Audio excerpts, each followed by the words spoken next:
प्रिय विद्यार्थियों, Uday Singh Nehra learning classes में एक बार फिर आपका स्वागत है। एक और इम्पोर्टेंट टॉपिक आपके लिए लेकर आए हैं, गाउस का डाइवर्जेंस प्रमेय। बीएससी फर्स्ट ईयर के पेपर सेकंड का एक इम्पोर्टेंट टॉपिक गाउस का डाइवर्जेंस थ्योरम। प्रिय विद्यार्थियों, इससे पहले हम थोड़ा ये समझें कि डाइवर्जेंस क्या होता है। इससे जस्ट पिछले ही वीडियो में हमने डाइवर्जेंस के ऊपर चर्चा की थी कि किसी सदिश क्षेत्र में स्थित आयतन L5 को परिबद्ध करने वाले बंद पृष्ठ से निर्गत प्रति इकाई आयतन सदिश फ्लक्स सदिश क्षेत्र का डाइवर्जेंस कहलाता है।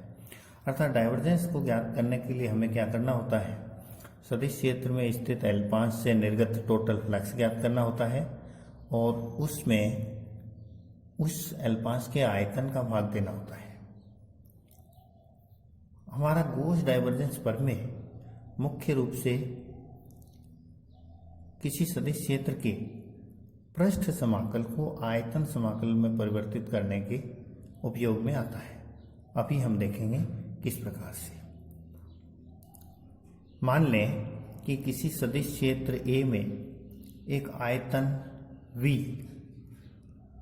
का काल्पनिक बंद पृष्ठ S द्वारा परिबद्ध है। हमारा सदिश क्षेत्र A है, उसके अंदर एक बंद पृष्ठ S उपस्थित है जिसका आयतन जो है वो V है। आयतन V को असंख्य आयताकार षटफलक के अल्पांशों से मिलकर बना माना जा सकता है। अब हम इसको अलग अलग अल्पांशों में विभाजित कर सकते हैं। प्रिय विद्यार्थियों, ये हमने पहले भी चर्चा की थी कि आखिर हमें अल्पांशों में विभाजित करना क्यों पड़ता है। इसका कारण ये है कि जब पृष्ठ बड़ा होता है तो उसके प्रत्येक बिंदु पर सदिश क्षेत्र का परिमाण और दिशा समान नहीं होती। साथ ही उसके प्रत्येक बिंदु पर जो क्षेत्रफल अल्पांश होते हैं उनकी दिशा भी अलग अलग होती है। इसलिए हमें टोटल फ्लक्स ज्ञात करने के लिए उस अल्पांश को अलग अलग अल्पांशों में, छोटे अल्पांशों में बांटना होता है। वही काम हम यहाँ भी करते हैं। आयतन V को असंख्य आयताकार षटफलक के अल्पांशों से मिलकर बना माना जा सकता है। इसलिए संपूर्ण पृष्ठ S से निर्गत कुल फ्लक्स उसके अल्पांशों से निर्गत फ्लक्सों के योग के बराबर होगा। अर्थात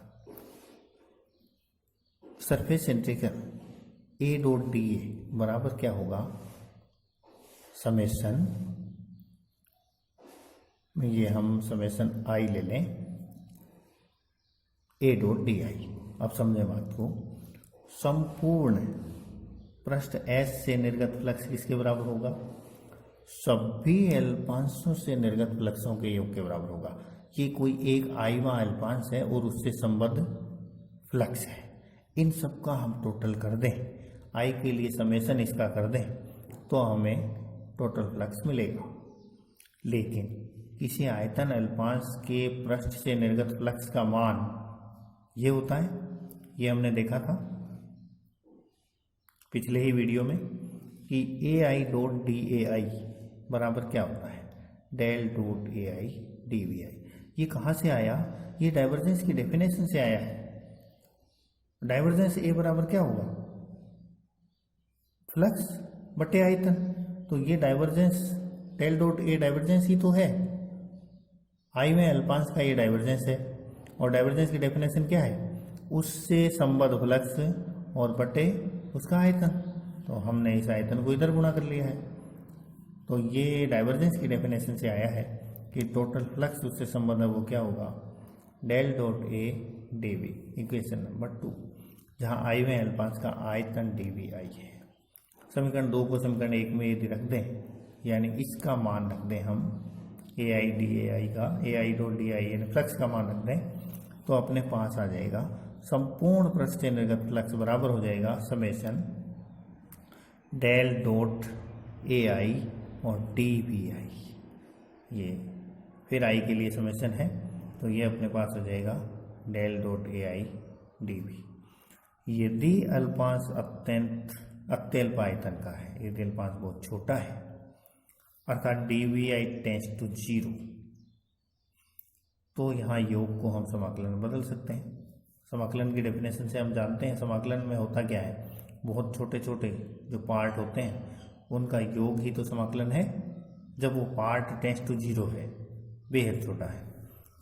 तो यहाँ टोटल निर्गत फ्लक्स बराबर हो जाएगा, इधर समेशन को समाकलन में हमने चेंज कर दिया, तो ये आयतन समाकलन del dot A D V, यही हमारा गाउस का डाइवर्जेंस थ्योरम है।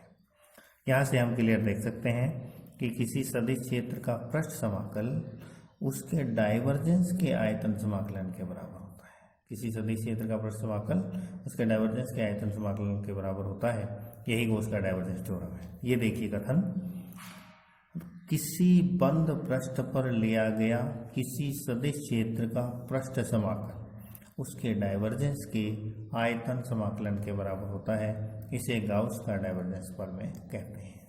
कथन एक बार फिर से मैं दोहराता हूँ, किसी बंद पृष्ठ पर, क्लोज सरफेस है, किसी बंद पृष्ठ पर लिया गया किसी सदिश क्षेत्र का पृष्ठ समाकल उसके डाइवर्जेंस के आयतन समाकलन के बराबर होता है, इसे गाउस का डाइवर्जेंस थ्योरम कहते हैं।